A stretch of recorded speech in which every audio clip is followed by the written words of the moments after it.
Welcome to the Built for Growth podcast. I'm your host, Miesha Tate, and today I am really excited to uncover the personal journey of Darren Waller, a Pro Bowl tight end and a 9-year NFL veteran who came out of retirement to play for the Miami Dolphins in 2025. It really was a second chance. And I think you're going to see that in this conversation that we talk about, the many times that he kind of had to reinvent himself. That was definitely one of them.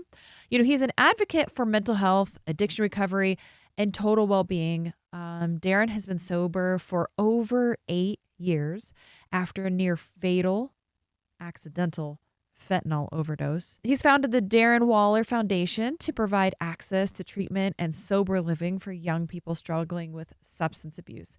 I feel like it is fair to say that Darren Waller is so much more than football. That's what most people know him for, but I think he transcends the sport. And this conversation was nothing short of epic. So I'm really, really pumped to share it with you today. So as always, thanks for listening. So we're going to kick this off with Dr. Zaki, a friend of ours. You asked me how I met him. I was like, we'll get into it. Man, I was fighting. I had retired for like 4 years. I had my 2 kids. I was fighting and I injured myself. I actually thought I was going to need surgery on my ankle because I kept rolling it. And then I went to I went to lots of PT places. I went to, the best of the best.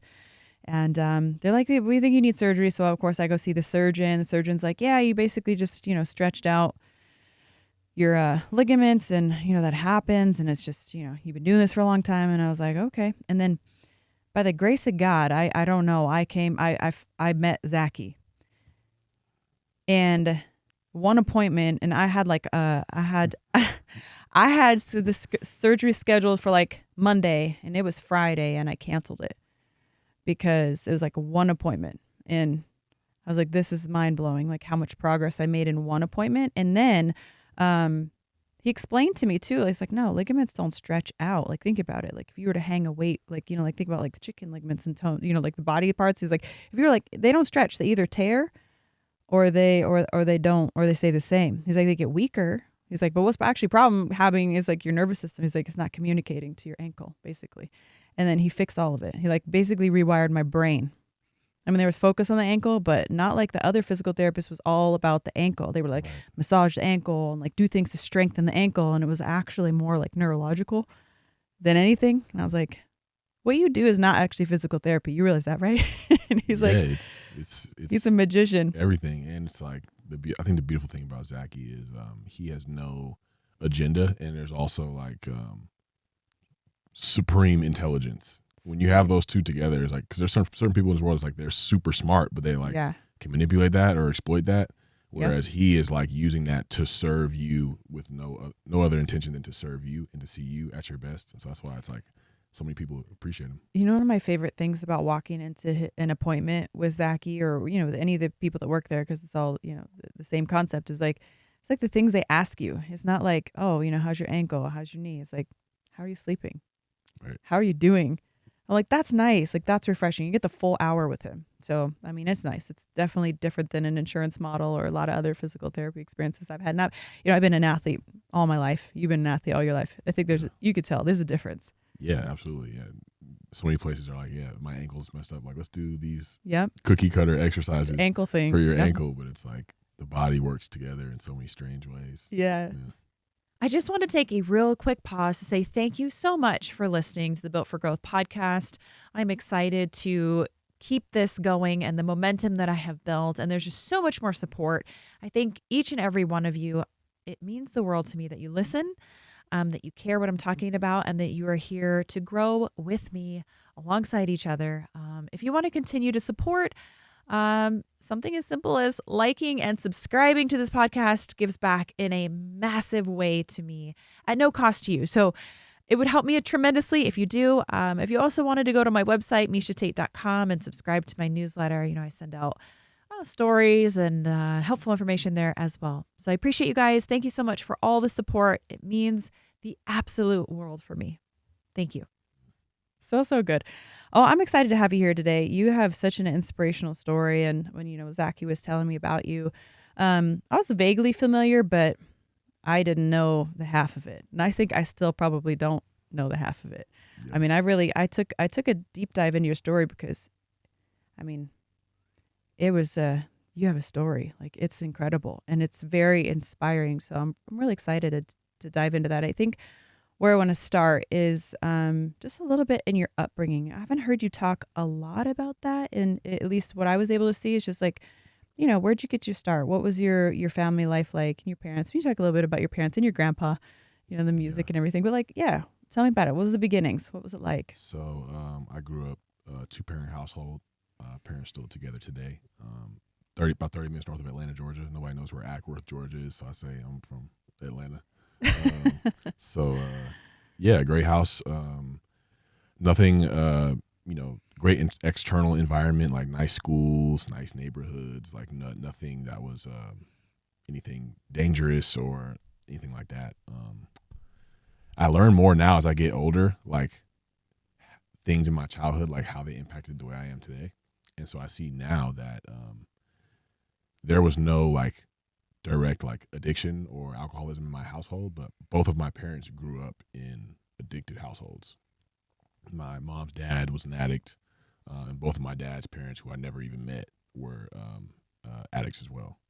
And so learning about that and seeing like the environments that they come from and the codependency that can develop in those households, I think my parents like really did like an amazing job. Like there's so many good things like what they did for me and my sister, but at the same time, it's like that level of codependency where it's like there's not much emotional, a setting for emotional vulnerability to be there because they didn't even know how to do that growing up in the environments that they grew up in. So it's not even really their fault. Of course not. So, I don't even believe in parental blame, to be honest. I think our parents do the best that they can. They're humans trying. Yeah, they do the best that they can. Right. So, I mean, but we can acknowledge too, you know, and learn from and be like, hey, you don't have kids yet? No, do you have kids yet? I mean, if you ever have kids, though, you know, acknowledging those things of like, hey, you know, this is where if I was a parent, I'd want to be able to do it better. You know, my parents did the best they could, but I want to do it better. So I think that's important. That's what I want to know about. I want to know about, you know, maybe the traumas or, you know, the things that maybe you experienced. You said a lack of emotional vulnerability. Yeah. You know, what do you mean by that? So, like I look back and I see like, I was like, oh man, my parents were never in any arguments or like I never saw them angry, but it was really like looking back, it was like they were, but they just like knew how to hide it. And so it's like as kids, yeah, and as kids you pick up on things like that. So it's like there's a lot of emotions I was experiencing like just in the peer groups I was in, like very early on, like elementary school, middle school, where I was feeling all these like emotions like shame and just like rejection and just like fear and anxiety. But it's like I come home and it's like I don't even really know where to put it because it's just like, you know, like I felt loved and provided for my parents, but it was like we're gonna get good grades, we're gonna act right, we're gonna do all these things. They set good standards for us, but it was never felt like a place where I could just be like let my guard down and be like, this is what I'm going through, you know. So it's just like, okay, like I'm just gonna tuck it away and like make sure I'm getting these good grades, and like the performance aspect of me started to kick in really early on. And so yeah, like that whole double life deal that later turned into like, you know, drugs and alcohol, but early on it was just like me not wanting to feel left out, rejected, afraid, alone. So that's where like the people pleasing starts to come in as a kid, like trying to be somebody that people would accept. Cause I mean, I was like not black enough, too many white people, enough. You talk too proper, you're too nerdy, you're too like worried why you want to do good in school, like degrading things, to be honest. But that's kind of what you face amongst kids, you know, like, and yeah, I had a really hard time dealing with my emotions and just wanting to like escape them at any chance I could. And so it was rough for me up until I found like painkillers and stuff like that. I was around like 15 years old. Mm-hmm. And that's where I really started to get into just like numbing all of that. Did you do sports before that? Yeah, I started playing football when I was full contact football when I was 4 years old. So they have rules against that now, right? Most places they don't like kids. It's good. Yeah, it's good now. They're keeping kids out and letting them play flag. Do you agree with that? I think there's pros and cons. I do agree with whichever one you want to go with, because I feel like there's pros to protecting these kids' brains, number one. Because I can't tell you all the practices when I was a kid, you're just running into each other for 2 hours. Who knows how? I probably got a little CTE in there. I'm not even gonna hold you. So protecting their brains and their bodies and not just putting too much stress on them early on. But at the same time, it's like I do know that if the first time you getting hit is in 9th grade, these kids are big now. So it's like you get hit that first time, it's a crossroads. It's like, I don't know about this. A lot of people are like, I'm out. Yeah. And so getting hit early on and having that as a kid at like 4 or 5 years old, getting hit and getting up and being like, oh, I'm fine. And then going to hit somebody and be like, oh, that feels good. Like having that click goes a long way for football players. So the later you do it can be a little bit terrifying to kids sometimes. That's a really interesting point. I think about myself as a fighter, and I think if I started wrestling when I was 15, and then it kind of translated into fighting by the time I was 19. And then, but I think about what you just said about the hits and taking the hits and kind of having to, or the benefit of learning that, but also, the downside, especially with the young and developing brains. Now as more towards my veteran years, if I'm sparring and I'm in a training camp, it's like one time a week as opposed to like 6 times a week. You know what I mean? Yeah. So like, I wonder if there's a way to do that with kids, like as they get a little bit older, to integrate where it's like, you got to understand what it feels like, but we don't need to bash your brains in every single practice for 2 hours. But maybe there's a good way, because I think you're right, and there's also I think something about the mental fortitude that it takes and that it builds. It teaches you that you can do hard shit and you can get through hard shit, and that's important. Life is not easy. Sports are not easy. They're not meant to be easy. Right. You got to kind of know. You got to learn how to get uncomfortable. You got to learn how to get uncomfortable. For sure. Yeah. As you go higher in football, like to college and professional, like they taper back on as far as like, all right, we'll be in pads like one day a week, and the next day will be just like helmets and jerseys, so we're not killing each other before we get to the games. But like up through high school, it was just like every day at practice in high school we're hitting people, taking people to the ground, like tackling live. Like that's just what it was growing up. So now it's like I think they're trying to do a much better job of like the sports science aspects and like the player safety to be like, all right, let's get these kids to the games on Sunday, and it's like we know it's going to be like it's a brutal game on or whatever day we're playing the game, and as opposed to like just killing each other during the week. That's like 1960s football. That's why those old dudes don't look like they're doing too well after the game. So we got to kind of change that. Well, that's good. I'm glad there's some protocols in place to keep the kids a little bit safer, a little bit longevity. Because after sports, there's still a life to live. I think sometimes we get short-sighted in that. There's a whole long life to live, because sports is it's a short career. It's not like we are doctors. Like we don't get to do this until we're in our 60s and 70s. Yeah. I think that can be the dangerous part of like the dream of reaching the top or pinnacle of our sports. It's like it comes with a lot of great things, but at the same time, it's like what it costs you on the way there, but also like there's so much, nobody really talks about the life after. It's just kind of like you're on your own to figure it out. Like I realized that when I retired for the 2023 season, and it wasn't like anybody was there to really be like, walk with me through the next part. It was kind of just like, hey, thanks, you were great. See you around. Peace. And on to the new. Yeah, and you got to kind of figure those things out yourself. Yeah. And they try to get you into like things that you might be interested for a job, but like as far as like the mental, emotional, spiritual components of transitioning, grieving that part of yourself, of playing that sport your whole life, like wasn't nobody there to teach me. I was having to seek out the avenues and the modalities to really be with that, because a lot of people don't. That's why you see a lot of football guys struggle. 78% of dudes go broke after 5 years. They're done playing.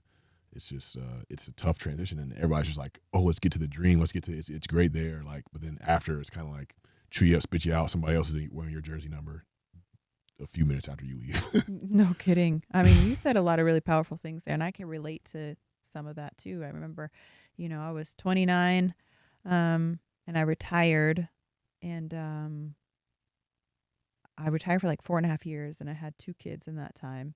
But in that moment of retirement, that was one of my darkest moments. And it was after I'd reached the pinnacle of the sport. So I'd become a world champion, and I had really put all my eggs in my basket that I am a fighter. That's who I am. So I tied my identity to my sport.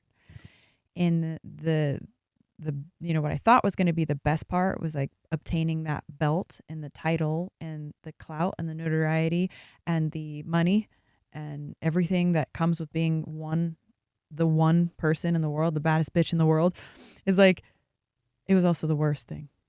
It was reaching the high point was the worst part for me, because it was like seeing behind the curtain of the Wizard of Oz, and you realize this is all an illusion. Like, this isn't real. Like, this didn't, I mean, it didn't fix anything. All the things that I had painted this out to be, that I thought, you know, if I just got there, then I would be happy. And it was like a rude awakening. And that was when I hit my downhill spiral, was after I became the world champ. Because it's like, there's nothing else, there's nothing higher. Where do we go from here? Where do we go from now? Now people are just trying to take me down. Like, people are, it's only down from here. And I thought, if this point didn't make me happy, will anything make me happy? And then I lost 2 fights in a row after that. And I retired, and I felt like never more alone in my life. And so I really do. That resonates with me. That I can relate to that. So let's see. We'll go back to, you know, you're starting at 4 years old.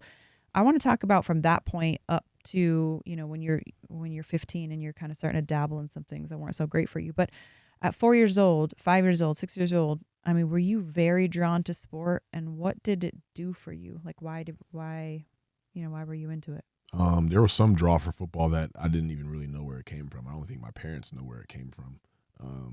I was obsessed with like these like old, they're called NFL films. There's this dude, his name is Steve Sable, I think. He would like narrate over these old highlights from like every decade. I would know all the players from like every decade. And I would just, like, before people binge watch like Netflix shows, like that's what I was watching as a kid. And so I knew everything. And then going out to play football, in some way, like the instincts that I had to play the game were just like already there, and like the feel for it. Of course, there's like, we're kids, like there's a lot of things we need to grow and improve at, but like just like having the ball in my hands and just like I guess like a leadership component, and just like navigating like getting hit and like the emotions, like there's another team, they're big, they're scary, but it's like not necessarily that fear not really taking over. All those things were just kind of there and just on the field, and my parents didn't really know where it came from. I didn't have like the sports dad or the parents like that. They were just kind of like, oh, if you like it, like let's go do it. And so that was just something that I felt like I was naturally good at. I didn't think back then like, I'm going to the league, I'm gonna have a decade-long career in the NFL. It was just like, I feel like I'm pretty good at this. Like I do well at this level here against these people that I play against. So that's what I love. That I love the competitive aspect of it, and just like, yeah, the feeling, the rush you get of hitting somebody or breaking or making a big play or all that stuff was just like something that I liked it from a very early age. Yeah. How much of it do you think was about how other people received you or perceived you or paid attention to you, or, you know, their perception of you through sport? A lot had to do with that. When I was a kid, like playing football at elementary school, I think it was just like the pure joy, love of it. Once you started getting toward the end of elementary school and into like middle school was when like the validation component of other people seeing me do it really took over and became a thing, because like I was telling you, like I didn't really feel like I was fitting in to any group I was in. And so that, you know, growing up in the South in Georgia, where football might be more God than religion is, you know what I'm saying? So it's like, I'm good at football, I'm going to be accepted. These people are gonna want me in their spaces. So it's like I was very aware of that, and I love the way that people, like when people would say, "Oh, you're doing so great," like this, that, and the third, and yeah, that began to overtake like the actual playing of football, because in me, at my core, it was like I wanted that acceptance so much, because I just didn't have it for myself, didn't have that confidence or self-respect for myself at that time, because I just felt such shame I didn't fit with what everybody else was doing or wasn't normal. So yeah, that became a thing early on for me. And yeah, I felt a lot of different, like I took a year off of football in middle school because I was like, I'm burnt out. It's like, bro, that's like a midlife kind of thing. Like I took a break in middle school. I took a break, well, I got handed a break when I got suspended from the league, and then I retired. It's like all these different situations of like, I had to take a break from this because the validation I'm seeking and just the toll that the game takes is like, can be a lot for me. Did you retire because you were burnt out? Yeah. It was just like chapter 3 of being burnt, of hitting like a wall, a bottom that's just like, what is life? Like this can't be all that life is. Like you talked about. I've ran into that wall numerous times and just still trying to figure out what the answers are and getting a few more pieces to the puzzle every time that I do. But it's still like, yeah, if it's just this and just the money and just the success, like this is a dream that was sold to me. It wasn't necessarily my dream. Oh, that's powerful. That's really powerful. Okay, so you're 15 years old. Was it Oxy that you started with? Mm-hmm. The 5 milligram hydrocodons and okay. Well, how pills. did you even get did you get injured and you got prescribed it and then you're like, oh, I like this, I'm gonna find more of it? Or it wasn't even injuries. There was a couple dudes that I rolled with from like playing sports with at the school, and they were like, yeah, we went to our parents' medicine cabinet and found these. They make you feel great. And I was like, at the time, by the time I got to high school, people grew a lot bigger than me and were stronger than me, and like so there was like the ninth you're a late bloomer. I have a hard time picturing that. 9th and 10th grade, like I was like such super late. But were you were tall or you were just thin? I was kind of tall through like elementary school, I guess, but then like middle school and early high school, people were shooting past me. Okay. And I was just, I didn't look the part as far as football, so I was like riding the bench or I was hurt. And that was like my way to kind of like gain validation from people was through what I could do and how I could perform for them. You can't do that. It's just like it messes with your head. Yeah, that depression and all that stuff is just like, what the fuck? And so when they presented me with that, it was like, oh damn, I'd love to feel good because I don't feel good at this point in time. And so I took it and it was just like, ooh. And all we did was just like pop a couple pills and watch a movie in the basement. And I was like, this is fucking amazing. And yeah, you don't get addicted to shit that you don't like. Yeah. So that's okay. So no, I mean, I was curious whether it stemmed from injury or it was just a product of an environment, and you probably had no idea at that time that this was going to leave such a mark on your life. I mean, you just like, yeah, this is like, I just want to try this. It feels good. That's great. Yeah, no idea. And the tricky part about it was, as my using increased, like I started smoking weed and started drinking, and as that started to increase, I started to get bigger and I started to stronger, and like now I'm on like the varsity athletic teams, and like I'm on the varsity athletic teams making some noise. So now like girls are more interested because I'm maturing more, and like, I'm kind of like in the forefront and people want to be more of my friend now. And so it's like, oh, like this is just like a happy kind of marriage. Like this is just what I'm just going to use to soothe myself as I, cause I'm taking like these advanced classes, and like, oh, now I have an opportunity to play football in college. It's like, the pressure's only going to mount more. And now I have this to just like take my mind off of it and to give me some peace and to get all the crazy stuff in my head and in my heart up out of there so I don't have to feel it. At what point did you know that you had a problem? That's the illusion of control in the addiction. It wasn't until I overdosed, probably 10 years after I started taking pills and smoking and drinking, that it's like, oh, I'm not as in control as I think I am.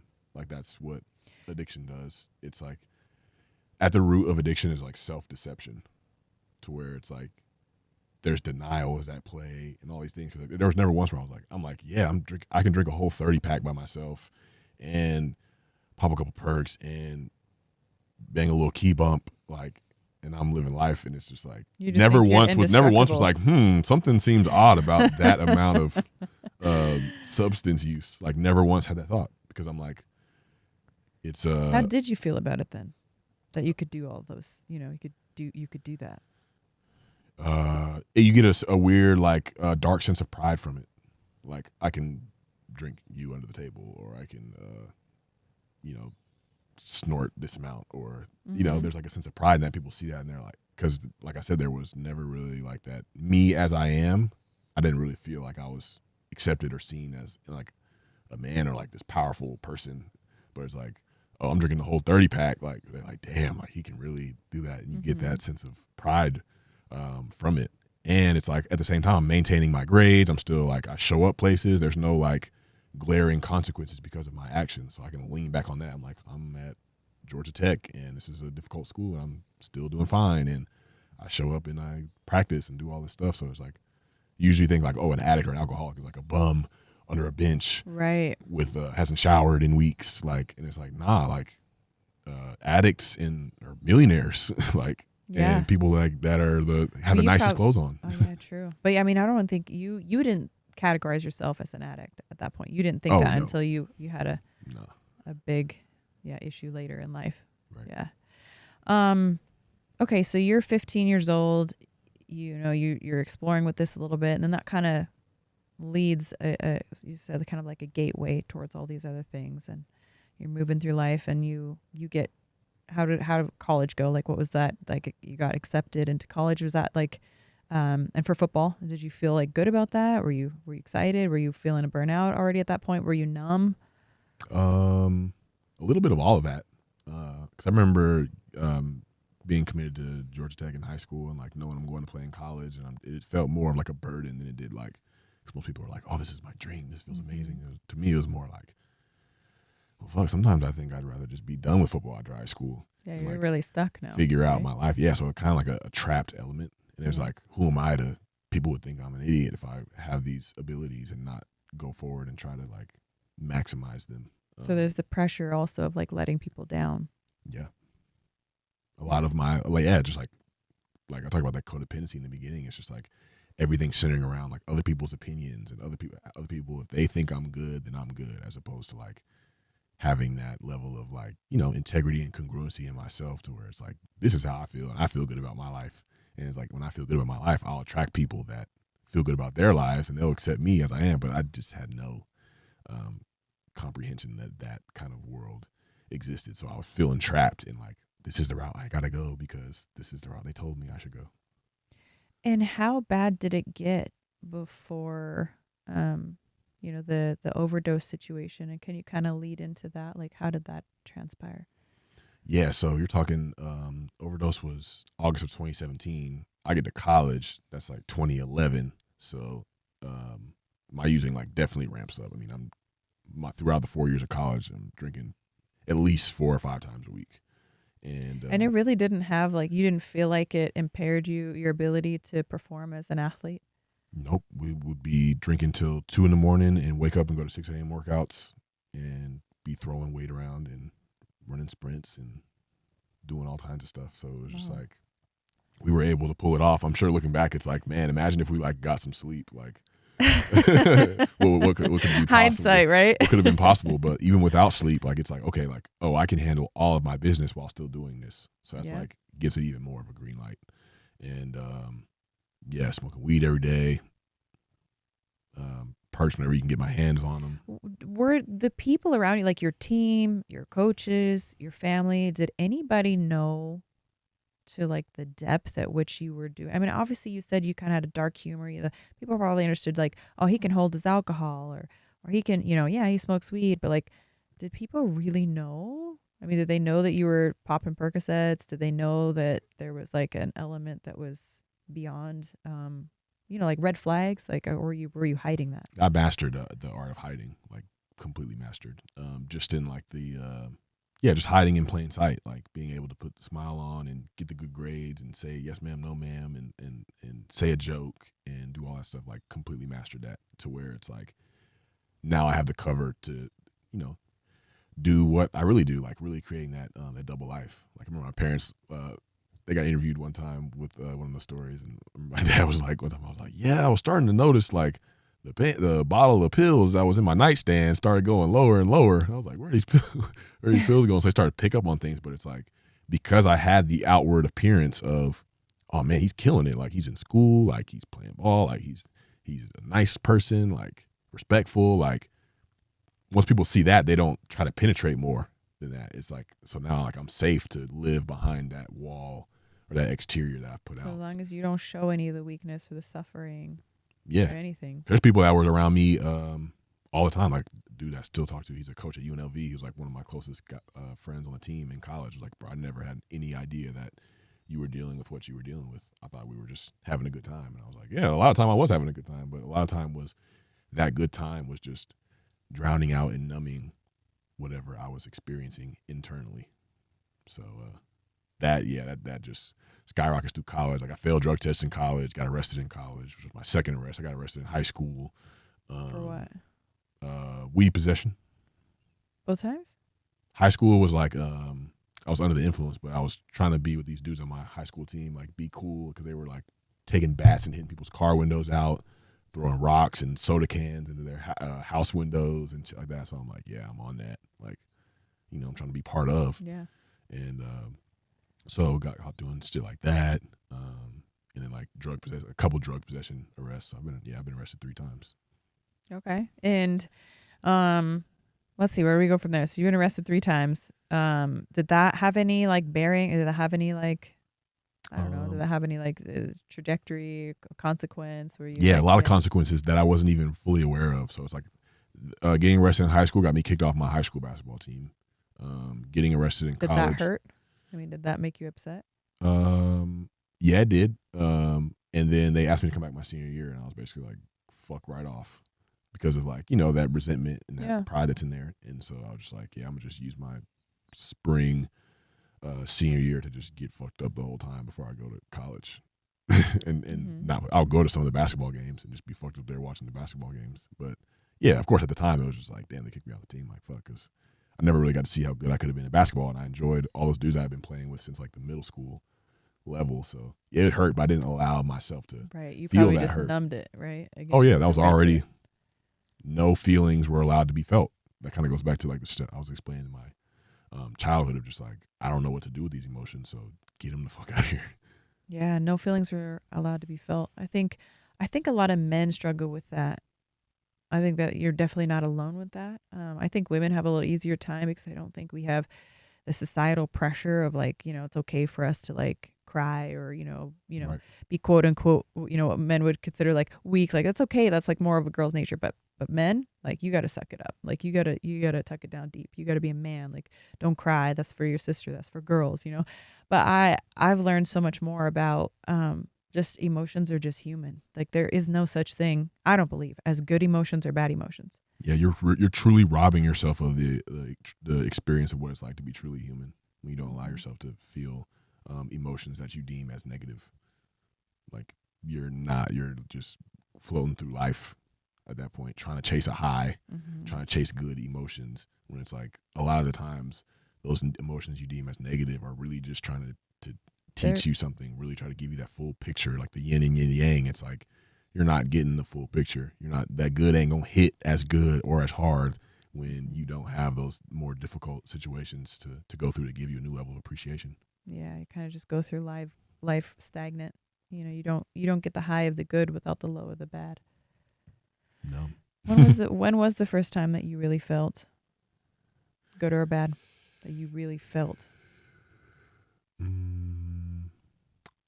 The first time I'll probably say the fear of like coming out of the overdose. Like I felt that fear enough to be like, all right, like I'm willing to take suggestions, and like went to rehab like a month after that, and so that fear initially. But as far as like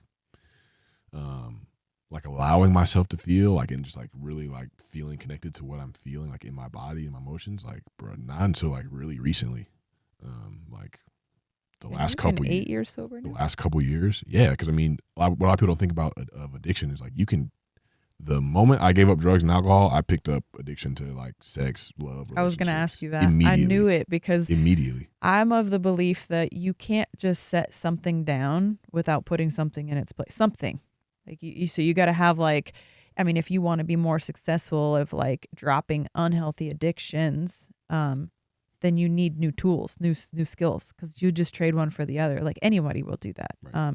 That's just human nature, because it's like we're not a whole piece of the whole pie unless we've like completed ourselves, and you can't just take a piece out without putting something else in its place. At least I haven't really found that in anybody that I've ever talked to that's like dealt with addiction or struggled, or even just tried to put healthier places, even with like people want to lose weight. So like, I'm going to stop eating bad food. I'm like, well, what are you going to eat? Like they're like, oh, I'm just going to eat it. But you don't really have a plan. Like, what are you going to put in its place? What about when you're having a craving and you really want that? So what are you going to put in its place? You're not going to put other food in its place. What are you going to put in that place? You're going to go for a walk? Like, what are you putting in the place of that? Yeah. So you put something else in the place of that. Right. Yeah. And like, I love the way that you just brought that up, because it's something I'm really passionate about. Unless you really get to like the core wound as to why those addictive behaviors really came into play, you're just playing fucking whack-a-mole with all types of shit. Like, like me, like I said, like drugs and alcohol. Okay, we hit that one. Okay, well, we can get addicted to women and the validation we get from them and sex and the speed of relationships. We can hit that one, but then it's like, when I'm not doing either of those, I'm eating a full large Domino's pizza and the cookie brownie. Right. Whack that one, like chasing that dopamine. Yeah, and so it's like, because it's like, simply put, liquor, whatever it is just a symptom. Like there's a reason why you went to that behavior. Yes. And so if you don't address the reason why you went to that behavior, you're just gonna put another behavior in its place. And so I was like, oh yeah, just get sober. And like, I got sober and my life started to change. And like, I think I became a lot better of a person, but my life got good like a little too fast. Like within me getting out of rehab and working at Sprouts to me being the best player in the league at my position at the time was 18 months. That's cool that you worked at Sprouts. Yeah, going from working at Sprouts to being one of the best players in the league in 18 months is fast. That's so wild. It's like you're doing recovery work, but at the same time it's like, well, fuck, I'm making money, like this is great, like this is awesome, like, and now there's a whole lot of shit where it's but I say that's a whole other slew of like opportunity for just distraction and just things right. Like to deal with that. Once you get into that, like we talk about like the men and like the stigma around not feeling, but the stigma around men, like when you get successful and you have access to women, it's like, go for it, bro. Like you earned this type of. Yeah. So it's like, oh, I don't think I'm doing anything addictively. I look back now and I'm like, bro, it was 1,000% addictive behavior, but it just like wasn't as destructive to my life. And it was a socially accepted addiction. Like there are so many socially accepted. Yeah. That's like praise. That's like, good job, man. Yeah. Like, good job. I mean, even like you see people just going, that's a socially accepted addiction as well. So it's just like, that's where. Have you ever heard of Dr. Gabor Mate? Yeah. Oh, phenomenal. I'm such a big fan of his. But, he talks about addiction and he really helped to humanize it for me because I didn't understand it in the ways that maybe people could understand that have really walked there. I would say that my closest thing to like spinning out of control or addiction would be my relationship with food, because I've had to deprive food since I was like 15 when I'm wrestling and you're cutting weight and then you move into, college and even the female biology, we're not even as set up to do that because like hormonally it just messes with us even to a greater degree than it does to men, because we're designed to have kids whether we like it or not. So our body's trying to do that and we're just like, messing with it on all different levels when we're trying to just pull weight and cut weight and do a lot of stuff. I wasn't aware of all that stuff. But anyways, I had a pretty tumultuous relationship with food for a while. And food is a tricky one because it's not something you can not do. Yeah. I love that you went there, because there's like there's different levels to addictions. Like I realize like with drugs and alcohol, it's just like people, you go to meetings for like alcohol, people are like, just put the plug in the jug, you're fine. Like the answer to an alcohol problem is to not drink ever again, not do drugs ever again. But like you said, it's like food or like even sex or like relationships, that love element of relationships is like, you don't want to completely deprive yourself, so you can get into this cycle where it's like one side of the coin is just like indulgence and the other side of the coin is just like literally like anorexic, like whether it's sex, food, whatever it is. Yeah. So that's so true. That's a tricky one to navigate. So for me, I would say that I've had some severe ups and downs when it's come to like having and maintaining a healthy relationship with food.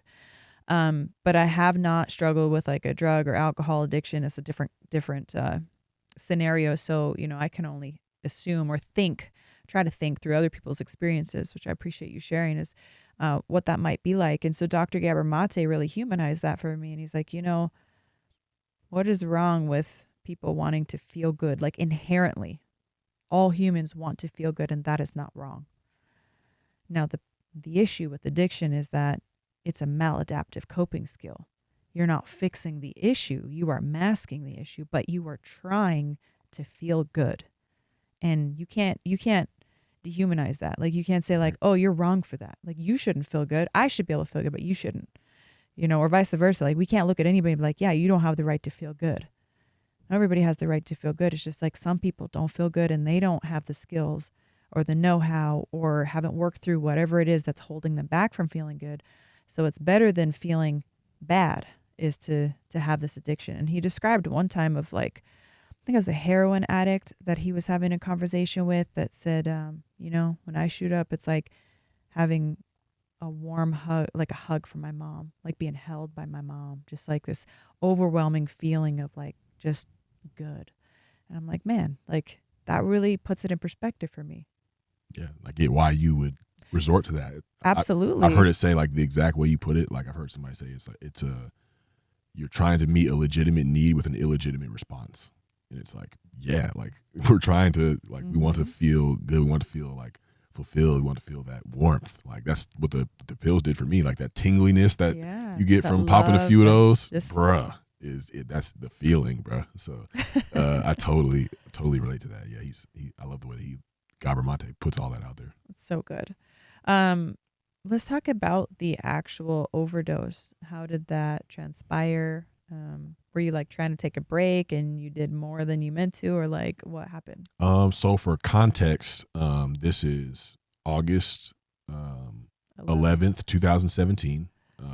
This was 2 months after I had just gotten banned from the NFL for at least a year for repeated failed drug tests. And I had already made plans on the 11th. I flew into Baltimore to move out of my apartment and move back in with my parents because I was going to be suspended that whole season. So just like save some money, like this, that, and the third. And so I was like, oh, I'm gonna just go pick up from the dudes. Did your parents know? I mean that you got suspended for. Yeah. Okay, so they were kind of. I mean, it's like this is like national news. Like I'm not like. Okay. Yeah. So so yeah, my dad was gonna landed later that night to come help me move, and they're supporting me through this process. You know what I'm saying? They're worried about me, but supporting me. And so I get into town on the 11th, and I'm like, I'm going to go. It's probably gonna be my last time in Baltimore, so I'm going to go do one last pickup, pick some pills up. And I was going to go to the liquor store that was right next to the giant grocery store, which is like Smith's in Maryland, and get some beer and just go kick it in my apartment. That's what I always did, was just get high, kick it in my apartment, play some 2K, like whatever the fuck, like, and just chill till my dad gets there and we're going to move tomorrow. So, there's me and an old teammate of mine. We would go down to like some pretty sketch parts of Baltimore and pick up. And these dudes were like, I got to be careful out here. Like they're pressing pills. You think you're getting one thing, but you can get fentanyl. Like you got to make sure you're careful with. And it's kind of like that, that invincible feeling, that illusion of control. And that day when I went and picked up, I got less than I usually got before. I'm usually at that point I'm on the perk 30s and 30 milligrams, whereas where I started in high school was like 5 milligrams, 10 milligrams. I'm usually getting like 330s, snorting them on the way home. Like, so but they had some 20s, and I was like, okay, like I'll take some 20s. Like, fuck it. Like, I don't need to get too fried. And anyway, I got to move. And I'll crush one on my little glove box or where the arm, where you're driving, snort one on the way back. So I'm just vibing while I'm driving. And I get to the grocery store and put the car in park, turn the car off, and I'm about to get out the door. But then I feel everything feels like I'm just about to just crack like an egg on the ground if I get out of the car. And I was like, what the fuck? So I'm like, and this is 2:00 in the afternoon probably at a grocery store parking lot. That would cause like an enormous scene. Right. Was it hot out that day? Yes, it's August. Oh, okay. Because I'm thinking, I was like, because you got back in your car. Right? I got back in my car, and I was like, let me just like wait a couple minutes to where like I feel like I'm more coherent, so I can go in the store and pick up what I wanted to pick up and go back home. And then it was literally like I described it, like somebody pulled the plug from behind the TV. Like when you're playing games and your mom's like, nah, this shit's over with. Like literally like the TV just went, and then I woke up. It felt like I had just like laid and woke up, and it was dark out. And I was like, had the biggest beads of sweat all over my body like ever. And I felt like I'd lost like so much weight. And I was just like, what was the car running the whole time? No, it was off. So you were just like cooking in there. Yeah. At 2:00. Anyways. That and just like being in a fucking hot car. But still, I was like, damn, I'm glad that you woke up after that, because that's. And so it's like people ask like, well, how did you? Did somebody come and say that? I was like, nah. I just woke up in the car, and I didn't voluntarily take a nap there. Like my apartment was 2-minute drive, like down the street, like one, not even 2 lights down the street. So I would have went home and took a nap. Like that shit just went like quicker than I can even remember. And waking up from that was just like, oh yeah, I'm not in control. Like I'm just falling asleep in the parking lot, like feeling like I'm just like playing with death here. Like people had warned me about these substances. So that was laced with fentanyl. Yeah, because it's like less than what I had usually been taking on I always made sure like I never took like pills every single day. I was disciplined enough to take them like every other day. Okay. And cause I'm like, I gotta play, and like if I'm just like every day addicted, like I'm fried for playing sports. That also probably bought in a little bit to your illusion that you're in control, right? Yeah. Like you every other day. Totally like, did. Yeah. Totally did. So it's like to get an amount that was a lot less than what I usually took, and it just completely blew the power out. It just, in me, it's just like, bruh. Literally thank the Lord that you didn't take your normal amount. Right. Or thank God that I took exactly what they gave me so that my life could change. Yeah. My higher power knew how to get my attention in that moment to choose a different path. And sometimes that's what it takes. I'm a little hard-headed. I've always been a little hard-headed. So sometimes I got to crash into things. So August 11th, you wake up, it's dark out, and your first thought is, yeah, I'm tripping. I'm not in control. That's when the illusion of control shatters. And I'm like, yeah, this ain't it. Like, something's got to change. And then it was like, we moved the next day, and I think as soon as we got back, I got a call from the Ravens team doctor, like right on cue. It's like, we're petrified at these toxicology results that we're getting from you, because it's like cocaine, Xanax, oxycodone, alcohol. I mean, it was really like whatever it's were getting your hands on. Shopping list of substances in this toxicology. When was this test that they had taken? Like, I mean, they're just kind of looking over like the path of the results. Okay. And so I'm still getting tested after I'm suspended, and still like failing more tests. And how many tests over your career? Failed? I made a decision to fail every single drug test after I tore my labrum at the end of my second year. Okay. And I was already thinking of like, this is just too much for me. Like, I'm breaking down mentally. So this is like, end of 2016. I had to have surgery at the end of the year. And I was like, you know what? After I get this, I'm going to stay with the team and get this surgery, but I'm going to fail all these drug tests. So by the time the spring portion is over, I'm going to be gone. Like, they'll kick me out of the league so I don't have to get in front, because I was afraid to say like I might need to just step away from my own health, or like I don't know if football is really for me right now. So worried about other people's opinions, even though I'm dying, my life is falling apart, but I'm still worried about what other people think. So I just willingly walk into these drug tests and just piss in the cup, dirty as a motherfucker, because that's the result that I wanted, to be put out of the league, and with no real plan to do anything. Obviously, I was still using after I got suspended. But how many drug tests do you have to fail to get suspended? Okay, so the league is actually really lenient. So you come into the league, if you fail a drug test, you get put in the drug program. There's no consequences. Nobody even hears about it. You just get put with like this case manager, and you got to pee in a cup for a year or two and show them like that you're fine. Like, there's no problem, and they'll leave you alone. Your second test, that you fail, you get fined for one game, which means you don't get suspended for the game. You still play in the game. You just get fined for it. So the news public still doesn't find out. Your third test, you fail, you get fined 2 games. The next test, you get fined 4 games. You're still not even at a suspended game yet. Then the next one's like your 5th one is you get suspended 1 game. Then the next one is suspended 2 games. And the next one's suspended 4 games. Yeah, and then if you're suspended, you're playing for free. Or you're not playing and you're not making money. Yeah. Oh, damn. And so think about it, all those games, all those tests, and then it's like 4 games, 8 games, 10 games. And I got all the way to 16. I had suspended the first 4 games of my second season. And then by the time what would have been my third season came around, which would have been the first year I probably would have been a starter, suspended the whole season. How much do you think, all in all, if you don't mind me asking, you think you spent on your habit? Including fines and playing for free? I mean, we could put it that way, however you want to say it. Well, yeah, I mean, buying 3 Percocets, like, I'm probably not setting any world records for how much money I spent on drugs, but like, if you put the fine money and shit in the mix, like, my second year, I was damn near playing for free. So I was suspended the first 4 games already. And then all the tests I was failing, like the checks I would get, like, it was less than the practice squad. The dudes on the practice squad checks. Like, I was like damn near on minimum wage playing in the NFL. Wow, that's wild. Year. Yeah. That's wild to think. So let's talk a little bit more about from August 12th on. Yep. So you realize you have a life-shattering moment. You realize this is not okay. You're not good. Right. August 12th comes. Your dad shows up.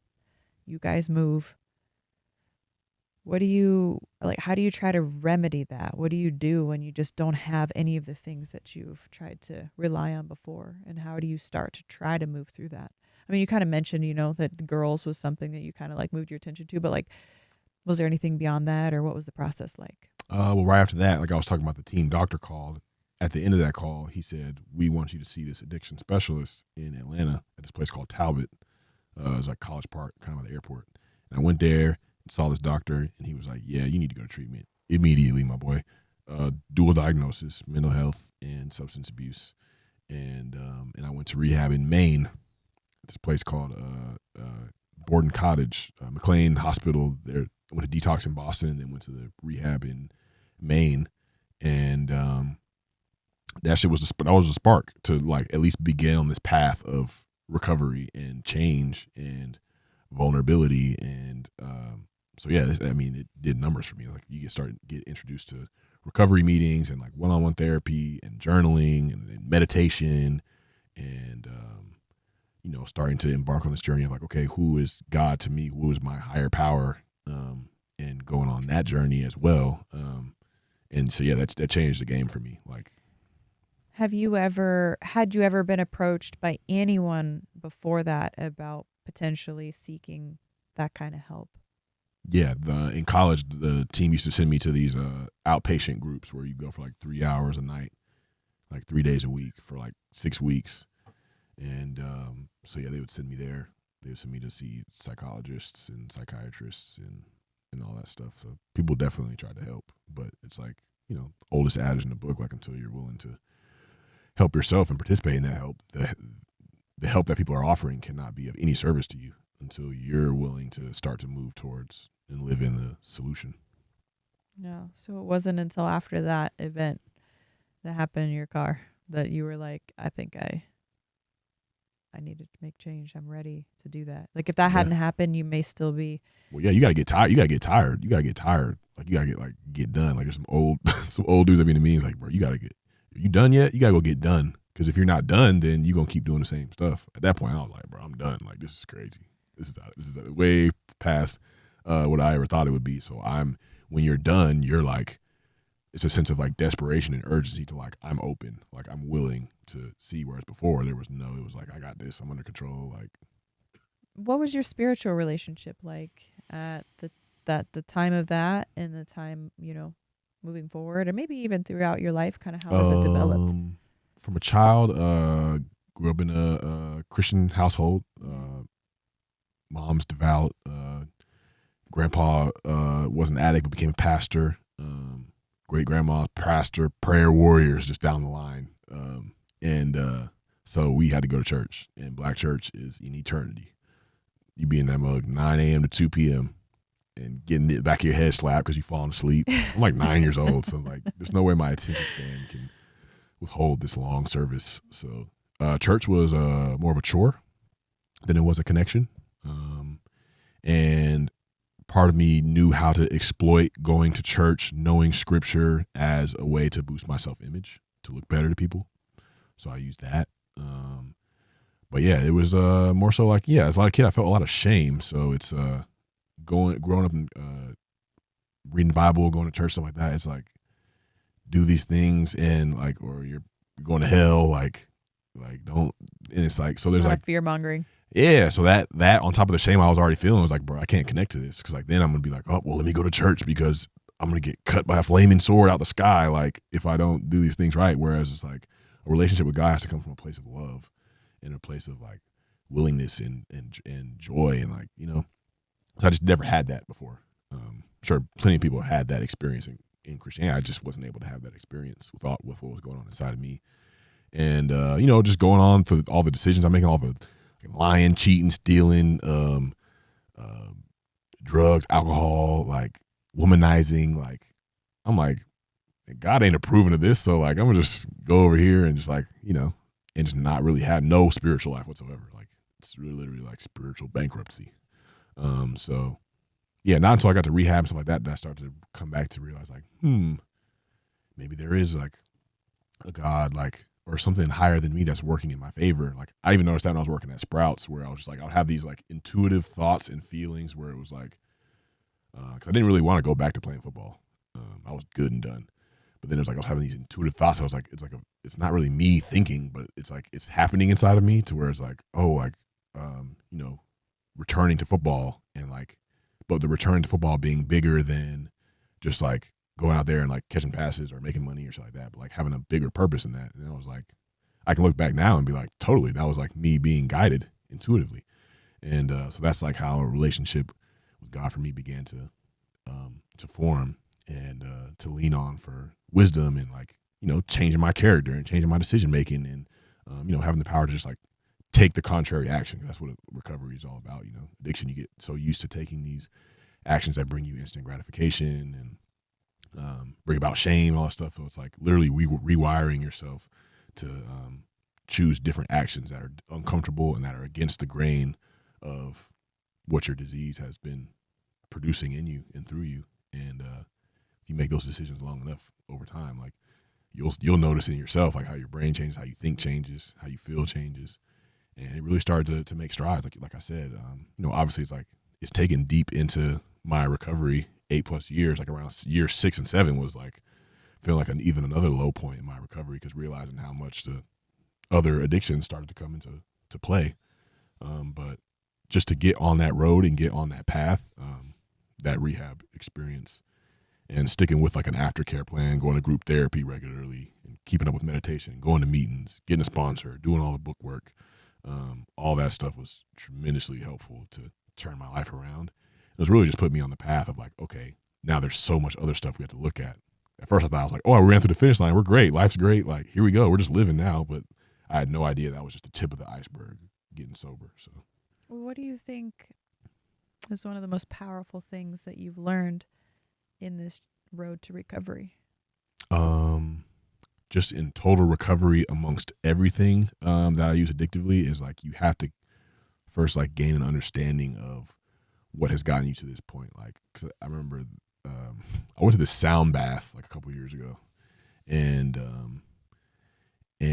in the sound, right before I went and did the sound bath, I had listened to this podcast where this dude's like, you need to go back and like really investigate and like look at your childhood for like what it really was. Because I had gotten to this mind point of like, I was just this fucked up kid making all these dumb choices and all this stuff. And I had a great family and all this. And it was like, yeah, I did have a great family, but like, I wasn't this fucked up kid that was just making dumb choices. Like there was a lot at play. There's a lot emotionally that went into that. There's a lot from the social groups that I was in that went into the shame that I was feeling that I then wanted to numb to feel better. Like we talked about with the Gabor stuff. So changing that view of like shaming that younger version of myself to one of more of like curiosity and compassion and kindness toward that version of myself that was doing the best it could to just like deal with life and what was coming his way. So gaining an understanding of like my parents and like what their childhood was like and how that impacted them, and then how what impacted them has impacted me, and just kind of getting like a holistic compassion and understanding for everyone, and including me, now changes the way that I look at my addiction journey. And it's like when I do that, I'm able to notice my own patterns, but also like connect with myself and feel what I need to feel, and just learning to sit with the discomfort of my feelings. That's like the short answer of what the most helpful advice I've learned. It's like that's the place we need to get to in life so we can have that real human experience. It's just like when I have difficult emotions and experiences, I can walk through them sober, upright, with the help of other people, and keeping my dignity and integrity intact in the process. What are some of the things that you do? Like, what actions do you take if you are sitting in the discomfort of how you're feeling? Like, how do you actually handle that now, as opposed to, just numbing it? I used to think, some of my top for sure practices are like meditating, just going on a walk outside. Like I feel like being outside in nature is just like the OG like nervous system reset. Yeah, it's a connection. Yeah, like going on a walk outside. People say like, oh, I want to unplug, or I want to disconnect. I'm going to go outside and I'm going to disconnect. I'm like, no, you got it backwards. You're disconnected right now. When you go outside, you're actually That's connecting. That's a bar. Like, because we're so disconnected in so much of what we do, and this world we live in, and the social media and that fast pace, that's disconnection. When you go outside, that's the time that you're actually really plugging in. You just said something right there. So walking outside, I saw this young black girl on TikTok. She was talking about her whole channel is based on it's Olivia Unplugged. Shout out to her. She's dope. Her whole channel is based on like having digital health and health with your devices, and she started doing this thing called raw dogging. And like raw dogging, of course, we always thought was like fucking with no condom, but like she's I guess young people now call raw dogging like if you were to go somewhere, you don't have a phone, don't have headphones, nothing to stimulate yourself, you just have to sit there. So she's like, I do at least a 15-minute raw dog every day, and I was like, so now like I do I up it to like 30 minutes, and I started doing it like probably a few weeks ago. Every day, like 30 minutes, just sitting in my backyard with nothing, just sitting there with myself is fucking amazing. I think that's a great tool for me. And my number one tool though is community, like relationships. Like I'm dealing with something, calling somebody and talking to them about it. Like being seen and sat with in what you're feeling and going through is like the antidote. And then it's like those other practices definitely supplement that, but it's like we're communal being, like we're social beings. Like we're not meant to be like no man is an island.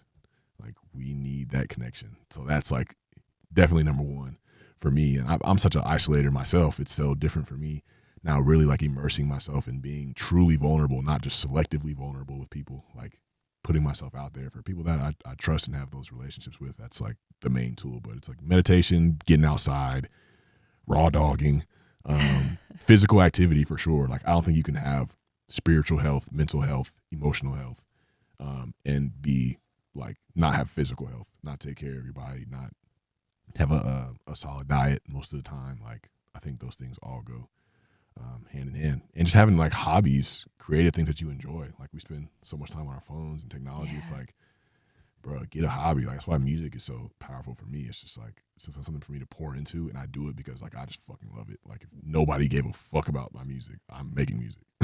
Tell me about that. So this is something that adds fulfillment to your life, right? Oh yeah, 1000%. I mean, when I was a kid, like I was in band, in middle school. Play? I was like percussion instruments, xylophone, snare drum. I played the flute and the saxophone. Hell yeah. And my great grandfather was like a legendary jazz pianist. So like my parents had us playing piano when we were young, and I loved it. But it was just like you get to the point at middle school where it's like cool dudes play football in high school, and right. Be in a fucking band. Shout out to the band people for sure, because it is cool. Like you know, they got their own world. Like shout out to them. So that music part of me kind of got put on hold, and then I started to learn more about my great grandfather at the end of. I had like an elective in college, and it was like a jazz history class. My professor literally like was like, "You need to pay attention. Like this is your family. Like this is important." Like, and once I looked at that, I was like, "Oh, I do." I was like, you know what? Maybe I've been thinking about starting to write music. Like, I'm gonna start writing music. The first 2 years, 2015 to like 2017, like I didn't let nobody know I was making music. And then I met some friends back home that went to my high school and stuff like that started making music.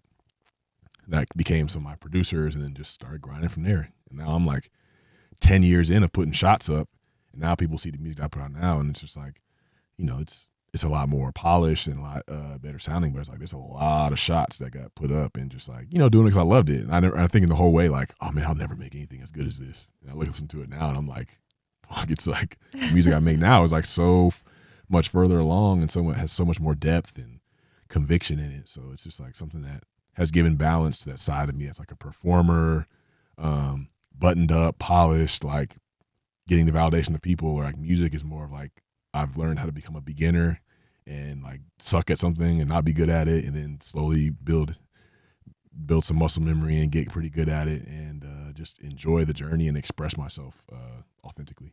Do you have any aspirations of making that something that's like lucrative? That'd be dope. Yeah. I think that there's things that we've been researching a lot to like put into place to kind of have like own like independent kind of music thing where that can be a possibility. But I'm blessed enough to have had the career that I've had to where it's like that it doesn't have to be that. If it becomes something to where it's like it's such a money machine to where it's like kind of robbing me of the joy of it. Like, bro, I'm just get back to just making music and like maybe get to a point where I don't even put it out anymore and I just do it for me to just enjoy my life and not let that validation from people hijack what I do. But I mean, that'd be great because if it's lucrative, then that means it's reaching more people. Yeah. It's impacting more people. So changing the way that I look at it, I guess. I like the way that you said that though. And I'm really glad you said that because I was going to say, if I was going to give you some unsolicited advice, it would be just not to chase that part of it too hard because you have something that's you're passionate about. And sometimes when the money gets on the line, then it's like, you got to do it. Yeah. And you don't get to do it at the pace that lights your soul on fire. Right. It's like, you got to do it. It turns into work instead of passion. And I had a friend of mine, his name's Echo. He's an indie music, like independent artist. And, he's like loved music his whole life. And then he was like, and then it turned into work. He's like, and I got burnt out and I went, he went through like a really rough time and he got like unwell from it, like how hard he was pushing himself.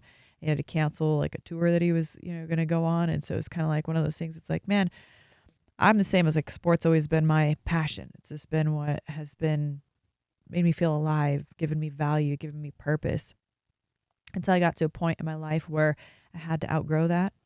And I had to say, like, I'm more than that. Like, who am I actually though? Like, I didn't know for a while. I really couldn't answer that question. I was like, I'm Miesha Tate, the fighter.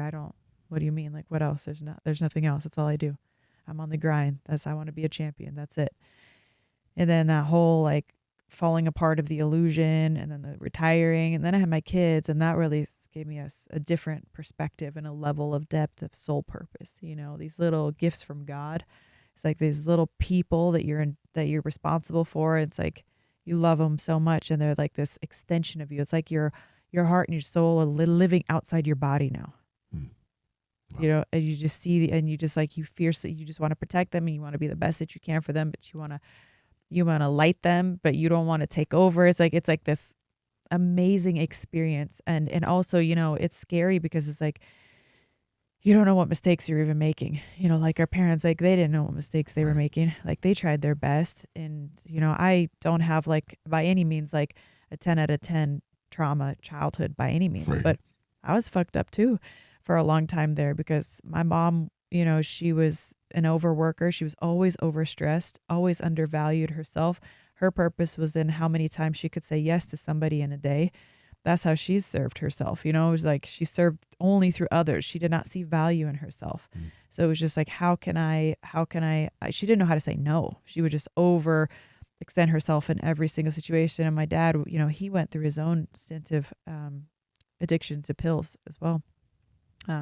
He suffered a bad mountain biking accident, got prescribed, went on numbing, didn't deal with his childhood traumas. And, he's been sober for a while now, probably 8-9 or so years. And I'm really proud of him because I know that is not an easy thing to do. It's not easy to overcome that. So I think that's amazing. And, he still goes to his meetings and he still, he mentors other people now. And it's amazing to see the process of like how you can do it and how you can give back. So speaking of that, like you do a lot now, I think, right? To give back. I think you try to pay it forward. So talk to me a little bit about that. The Darren Waller Foundation was formed when we shortly after we moved to Las Vegas from Oakland, and it started with just allowing people opportunity to go to like treatment for 30 days, and then after learning more about because that was my experience, went for 30 days, came out, had the tools I needed, and my life changed. But for a lot of people, like relapse is common. They're not just like a 30-day spin cycle doesn't really serve people. Like, so then it's like we started adding components of like, all right, this scholarship that we give people covers going to detox, going to treatment, and then also whether it's 90 days up to 6 months of sober living after. And so we've been doing that since 2020. I think we're approaching 100. I think we served like 96 people put through that process. And paired with organizations like Shine a Light out here in Vegas, to where it's like people that are coming out of the tunnels, homeless, that are trying to become members. You're literally talking about the underground tunnels, members of society again. It's like being able to partner with them to have people on scholarships so they can go through their program. Really just like really building out that system. And like, there's been such support here in Vegas. It's like, it's not just Darren Waller Foundation isn't just me showing up and just saying a couple cool gems and then everything's better. Like, no, there's so many people devoting time and money and resources to making it powerful. And it's like, you know, having conversations with, you know, people in the community like that, to where there's like, you know, these like opioid settlement funds, and it's like their money coming from there. So it's like, how can we expand the funding so it's like more people can be helped through this process? Because I never thought that this would continue to be a thing and continue to be something where people are being helped. Like, even just this past Saturday, I seen dudes that were graduating that Shine a Light program that were on scholarships from our foundation, and they're like, "Thank you, bro. Like, I appreciate the opportunity." So it's pretty amazing to see. That is amazing. I was going to ask you, was it expensive for you to do that? So the league program? took care of it for me, but Okay. I mean, where I went for rehab for 30 days was $65,000. Yes, not everybody. Most people are not going to have that kind of resources. Nah. Most people who are, you know, down the hole on that, they're not going to. And so it's like that's kind of like the framework that we put in as a foundation of like, we're giving people these opportunities that don't have the opportunity. Like, if your parents continue to have the funds to send you, we're not giving you a scholarship. Like, but somebody that really needs it, like people that are like really fucking down their dick, like in homeless, you know, fresh out of prison, like things like that. It's like we can't wait to serve those people. Yeah. Yeah. I love the concept there, but I got a question for you. Do you feel like people value it the same when they get it for free? I mean, do you think that how do you select that? Because I mean, I'm sure there are people out there that's like, I don't know if I'm done, but it's free. I guess I'll try it. This does kind of suck, you know, but maybe they're not like, I don't know, like how. That's kind of the game that you play, because it's like nobody knew that I was done when I went to rehab, and the league footed the bill for that. So it's like you never know when somebody is truly serious. And there's been people that have relapsed, but there's been so many people that have changed their lives. So it's like, it's really just more so like presenting these people with an opportunity to make a choice. Yeah. It's like, not gonna be there and be like, "Hey, bro, don't fuck this shit up." Like, it's more so like, we see what you've been going through, and like, we would love to extend this opportunity to you, and then from there, it's on you. So it's like, when I see these people that have, you know, gone through this whole process and their life has changed, they thank me. I'm like, bro, you also got to thank yourself, because you took this opportunity and made something with it. So it's like, we can't guarantee that. It's more so like, we have the opportunity and the funds to give this person an opportunity, and it's up to them from there. But just giving them the opportunity is fulfilling. How much does that pour into your cup? Oh, it like makes me feel like I'm on fire and just buzzing, you know, that buzz that you used to get from, you know, getting high and whatnot. It's like contributing to something, being part of something, and giving to other people and seeing their life enriched by what you gave to them with no like strings attached or anything. It's a great feeling. That's what you put in the place. That part. Yeah, that's amazing. Do you have a favorite story of someone successfully recovering? Is there any that stand out to you that you're like? Well, really, just it was probably just the guy that went through it. He went through the program. I just went to a meeting. There was a meeting that I go to in Vegas. This was like 2022. It was the last year I played for the Raiders. And I would go to the meeting every Thursday night. Shout out to Shoulders to Shoulder, whoever was. He was just in the meeting. I didn't know. I was just going on my Thursday, like, you know, going because I need a meeting and be around people.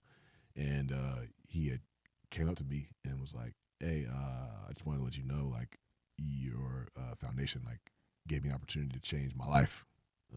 So I just want to say thank you." And it was just that simple. And I was just like, whoa, like, he's sitting in here. I'm like thinking like, okay, our foundation's doing work. There's people out there going through it, but this dude is like in the room with me, and like his life is different now and has changed in the way that mine changed because of a gift was given to me.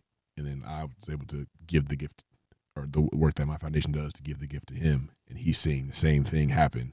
And he's coming up to me and letting me know that. That's just like, there's so much full circle life shit in just that one moment. And that was the first time I had met one of the grant recipients. And so it was just like fucking powerful. That's so great. Yeah. Is there anything else you want anybody to know? Anything that I left out, or anything like that? Any other words of wisdom, advice, whatever? Somebody's going through it. someone that's having a hard time, somebody that's wanting to better their life, whether they're in a situation of addiction or whether they're just like, hey, you know, I'm just at a low point and I want to get to where I feel good.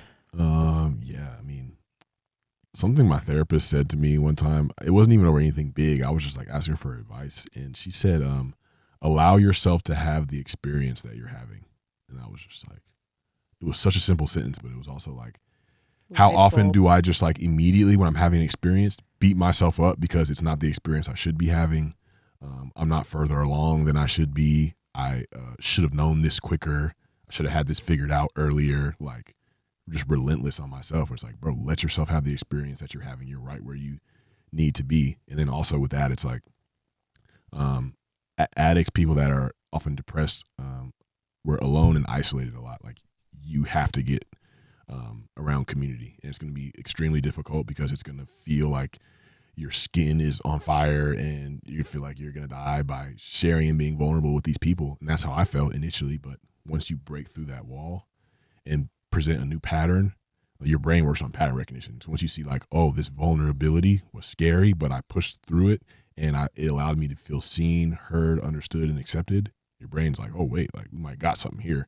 Then you can start to build on top of that. So I would just say, like, get around community. Like, we can't do this on our own, like, as much as we want to. Like, we have great willpower and the ability to push through in so many different areas of our life. But when it comes to this, it's like, we need to start bringing that communal aspect because human beings, like, we need it. Like, we don't need to be out here pulling ourselves up by our bootstraps and being self-made and all these things. Like, we need people around us. And with an addiction, it's like, addiction isolates you from yourself and isolates you from people. So the antidote to that is connection, meaningful connection. And that's going to get you well on your way. Connection with other people and compassion, kindness, and curiosity towards yourself and the experience you're having is the only foundation you need to get started. So good. Really powerful. Thank you so much. You dropped some real wisdom, honestly. You did too. It was good. This is great. I love this kind of conversation, being able to be where my feet are and just learn and have different perspectives. So thank you for sharing. Thank you for being vulnerable. I appreciate it. Where can everybody find you? It's just Darren Waller. You'll find me Rack Wall on Instagram, 2Ks, TikTok as well. I think Twitter. I'm not really on Twitter that much, but it's X now. Oh, it shows you that I ain't been on social media much in like 2 years. So yeah, Instagram Rack Wall with 2Ks. TikTok is the same. Twitter is X is Rack Wall 83, I believe. And yeah, I mean, go check out my music on streaming platforms. Just search my government name, Darren Waller, and I'll pop right up. You got a website, the foundation? Oh, yes. Again? You're good at this. Check out the Darren Waller Foundation, darrenwaller.org, for opportunities to donate, learn more about us, learn more about events that we have coming up. I think that's it. Otherwise, just catch me in the street and say hello. You need to write a book. Yeah, a lot of people are telling me that. People tell me that too, so I'm giving you my own. Like when people tell me, like, you need to write a book, you got to hold each other accountable. Yeah, maybe next time we sit down and do this, we'll be on track for that. So, yeah, I appreciate you. Thank you so much, awesome. And that's it. That's all I got for you. Yeah, thanks for having me. Thank you.